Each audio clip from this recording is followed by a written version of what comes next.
आज का topic narration है, जो कि बोर्ड एग्जाम के लिए और कॉम्पिटिटिव एग्जाम के लिए बहुत महत्वपूर्ण होता है। आप ये ध्यान से देखिए और समझें। नरेशन जिसे हम कथन कहते हैं, ये दो प्रकार से होता है। होता है डायरेक्ट स्पीच और दूसरा होता है इनडायरेक्ट स्पीच।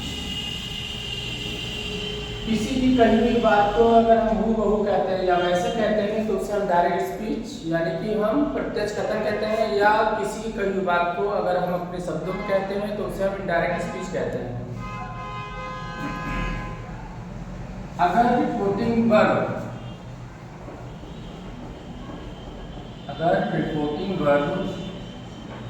प्रेजेंट टेंस का हो,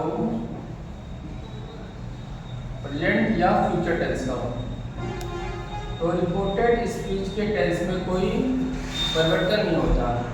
कुछ ऐसे नियरनेस वर्ड जैसे दिस का, दैट, टुडे का, दैट डे, टुमारो का, द नेक्स्ट डे। जैसे यहाँ पे अगर से लिखा हुआ है तो हम से को से लिखेंगे, सेज को सेज लिखेंगे, से टू को एल लिखेंगे और सेज टू को टेल्स लिखेंगे।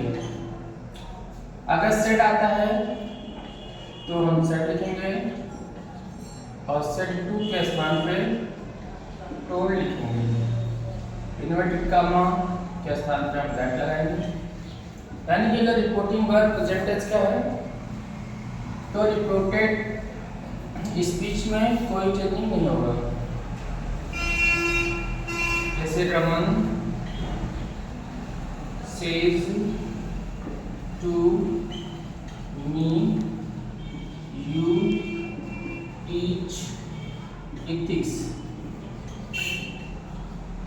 तो ये हो गया रिपोर्टिंग वर्ब और ये हो गया रिपोर्टेड स्पीच।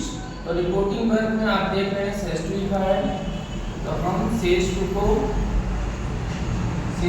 टेल्स में चेंज करेंगे,